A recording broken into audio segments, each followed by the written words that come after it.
Le cœur battant. Pierre poussa la porte de la vieille maison familiale à Lyon. Où son grand-père? Un homme rigide de 80 ans. Gisait immobile sur le sol du salon. Le journal intime de Pierre, qu'il avait oublié lors de sa dernière visite, était ouvert à ses pieds. Ses pages froissées comme si on l'avait jeté avec rage.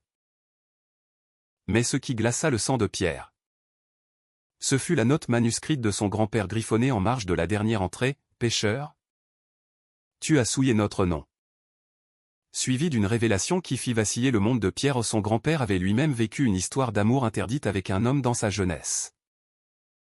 Pierre s'agenouilla, les larmes aux yeux, vérifiant le pouls faible de l'aïeul.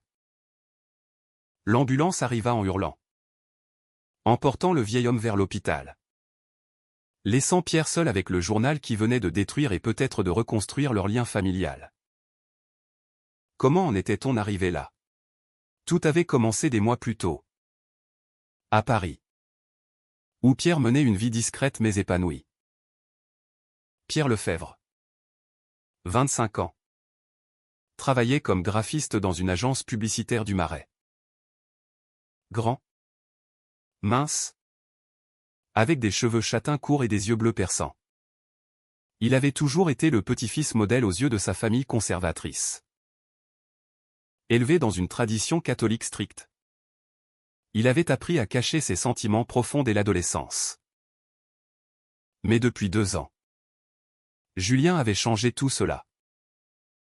Julien Moreau, 26 ans, professeur d'histoire dans un lycée parisien, avec ses boucles noires et ses yeux verts pétillants, incarnait la liberté que Pierre avait toujours enviée. Leur rencontre lors d'une exposition d'art avait été un coup de foudre discret, nourri de promenades le long de la Seine et de discussions interminables sur la vie, l'amour et les barrières sociales. Pourtant, Pierre vivait dans la peur constante de la découverte. Sa famille, ancrée dans les valeurs traditionnelles, voyait l'homosexualité comme un péché impardonnable.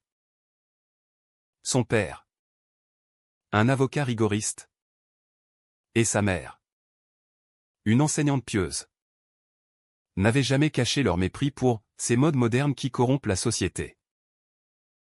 Quant à son grand-père, Henri, veuf depuis 10 ans, il était le pilier moral de la famille, citant la Bible à chaque repas de Noël. Pierre avait commencé un journal intime pour exorciser ses tourments, y consignant ses joies avec Julien, ses doutes sur son identité, et ses craintes face à la réaction potentielle de ses proches. Ce week-end fatidique à Lyon, Pierre avait emporté son journal par habitude, le laissant traîner sur la table de nuit. Henri, insomniaque, l'avait trouvé et lu en secret. Les pages débordaient de confessions, les premiers baisers volés dans un café caché, les week-ends à la campagne où il pouvait être eux-mêmes, les projets d'avenir timides mais sincères. Pierre y décrivait aussi ses luttes internes, le poids de la culpabilité religieuse, le sentiment d'être un imposteur dans sa propre famille, et la terreur de perdre ceux qu'il aimait. Le lendemain matin, Henri avait confronté Pierre dans la cuisine, le journal à la main. « Qu'est-ce que c'est que ça ?» avait-il tonné, le visage rouge de colère. Pierre, pris au dépourvu, avait balbutié des excuses. Mais Henri n'avait pas écouté. « Tu es un pécheur. Tu as choisi le chemin du diable. Notre famille ne tolérera pas ça. » Les mots avaient claqué comme des gifles. Pierre avait tenté de s'expliquer, parlant de son amour pour Julien, de comment cela n'était pas un choix mais une partie de lui. Mais Henri, tremblant de rage, avait jeté le journal par terre et ordonné à Pierre de partir. De retour à Paris, Pierre s'était effondré dans les bras de Julien. « Il m'a traité de pécheur. Julien. Mon propre grand-père. » Julien l'avait serré fort, murmurant des mots apaisants. Donne-lui du temps. Peut-être qu'il changera d'avis. Mais Pierre savait que c'était illusoire. La société française, malgré ses avancées légales comme le mariage pour tous, gardait des poches de conservatisme profond. Surtout dans les familles traditionnelles. Il se sentait déchiré entre son amour et son héritage familial. Les jours suivants furent un tourbillon d'émotions. Pierre évitait les appels de ses parents, qui avaient été informés par Henri. Sa mère pleurait au téléphone, implorant « Comment as-tu pu nous faire ça? Pense à ton âme. » Son père, plus froid, menaçait de le déshériter. Pierre, rongé par la culpabilité, commença à douter de sa relation avec Julien. Était-ce vraiment valable de tout sacrifier pour cela? Les nuits étaient hantées par des cauchemars où il se voyait seul, rejeté par tous. Julien, sentant la distance grandir, essaya de le raisonner. Pierre, ton amour pour moi n'est pas un péché. C'est la société qui est malade. Pas nous. Ils passèrent une soirée à discuter dans leur petit appartement de Montmartre. Julien rappelant les luttes historiques des droits LGBT en France. De la dépénalisation en 1982 au Pacs et au mariage égalitaire. Mais Pierre, marqué par son éducation, luttait contre des années de conditionnement. Et s'ils avaient raison? Si je détruisais tout pour rien? Puis vint l'appel de l'hôpital. Henri avait fait une crise cardiaque peu après la confrontation. Pierre se précipita à Lyon, trouvant son grand-père inconscient. En ramassant le journal, il vit la note « Pêcheur ». Mais en tournant la page, il découvrit que Henri avait continué à lire jusqu'à la fin. Et là, dans la marge, une confession inattendue, moi aussi. J'ai aimé un homme autrefois. Jacques. En 1960. Mais j'ai choisi la famille. Était-ce le bon choix? Cette révélation frappa Pierre comme un éclair. Son grand-père, ce bastion de moralité, avait caché un secret similaire? Les implications étaient vertigineuses. Pierre s'assit au chevet d'Henri, attendant son réveil, le cœur empli d'un mélange de colère et de compassion. Henri ouvrit les yeux 2 jours plus tard, dans la chambre blanche de l'hôpital de Lyon. Pierre était là, le journal serré dans ses mains. Le vieil homme cligna des paupières, son regard dur se posant sur son petit-fils. « Qu'est-ce que tu fais ici » grogna-t-il faiblement. Pierre, la voix tremblante, répondit « J'ai vu ta note. » Grand-père. Jacques. Qui était-il? Henri pâlit, détournant le regard vers la fenêtre où la pluie battait contre les vitres. Un long silence s'installa, chargé de décennies de secrets enfouis. Finalement, d'une voix brisée, il commença à parler. C'était en 1960. À Paris. J'étais jeune, étudiant en droit. Jacques était un artiste, libre comme l'air.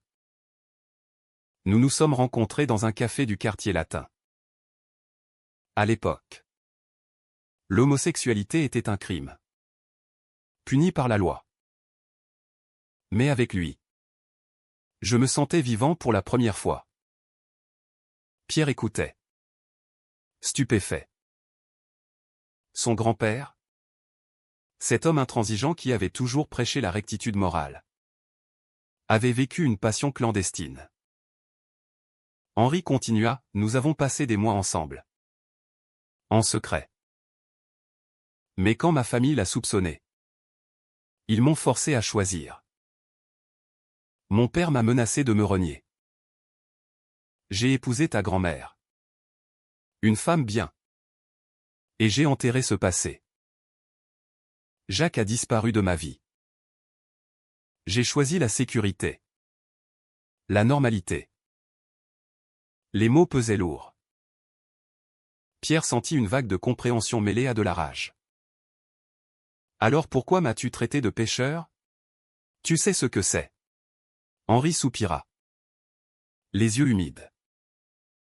Parce que j'ai passé ma vie à me convaincre que c'était mal. La religion. La société. Elles m'ont modelé. Voir ton journal. C'était comme revivre mon propre tourment. J'ai réagi par peur. Par regret. De retour à Paris. Pierre raconta tout à Julien. Celui-ci, assis sur le balcon surplombant les toits de la ville, réfléchit longuement. C'est tragique. Pierre. Ton grand-père a sacrifié son bonheur pour conformer aux attentes. Mais toi, tu as une chance de ne pas répéter ça. Pourtant, la révélation avait ouvert une brèche dans l'esprit de Pierre. Il se questionnait, était-ce égoïste de poursuivre son amour au prix de la douleur familiale? Les mots haussés le rongeaient. D'un côté, l'amour authentique, de l'autre, le devoir filial. Bientôt, les parents de Pierre intervinrent. Lors d'un dîner tendu dans leur maison de banlieue parisienne.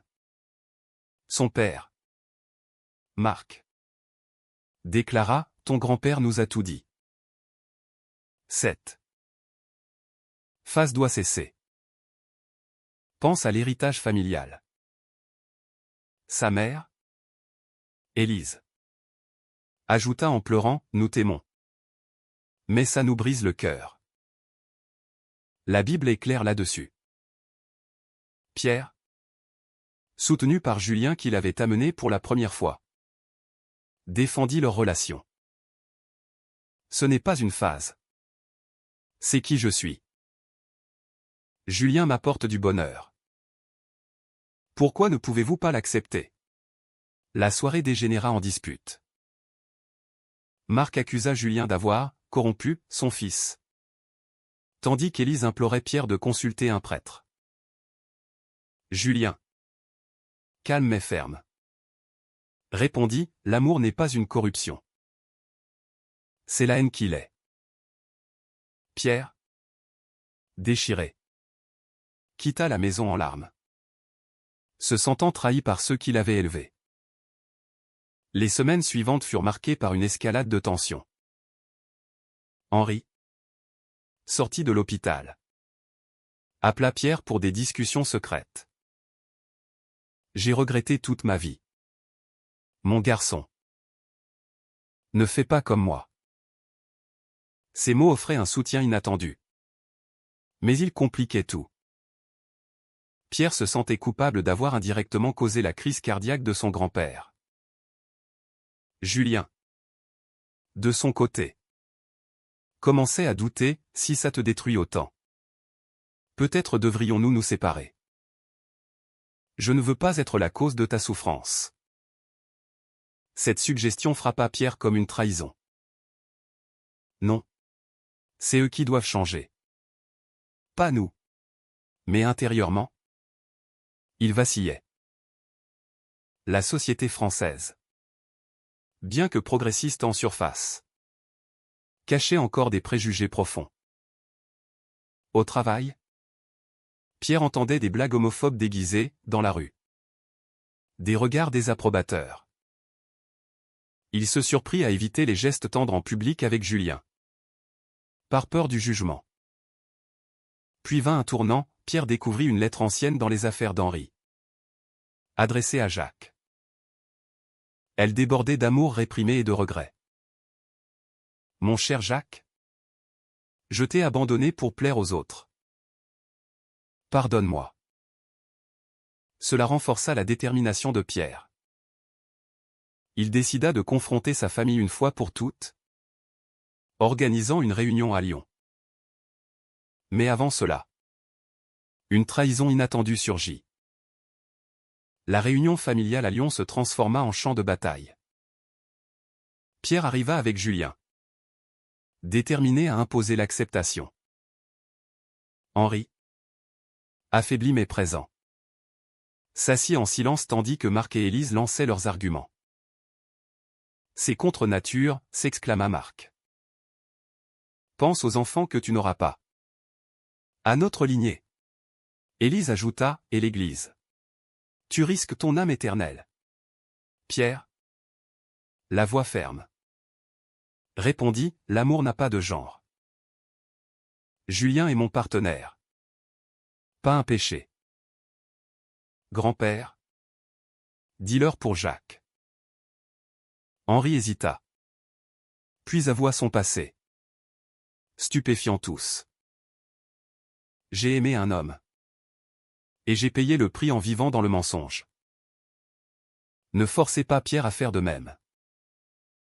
Marc, furieux, accusa Henri de faiblesse, c'est pour ça que tu as toujours été distant? Tu nous as menti. La dispute atteignit son paroxysme quand Élise, en larmes, révéla avoir su pour Henri depuis des années. J'ai trouvé tes lettres il y a longtemps. J'ai gardé le silence pour la famille. Cette confession brisa les illusions. Pierre réalisa que sa famille était construite sur des secrets et des compromis.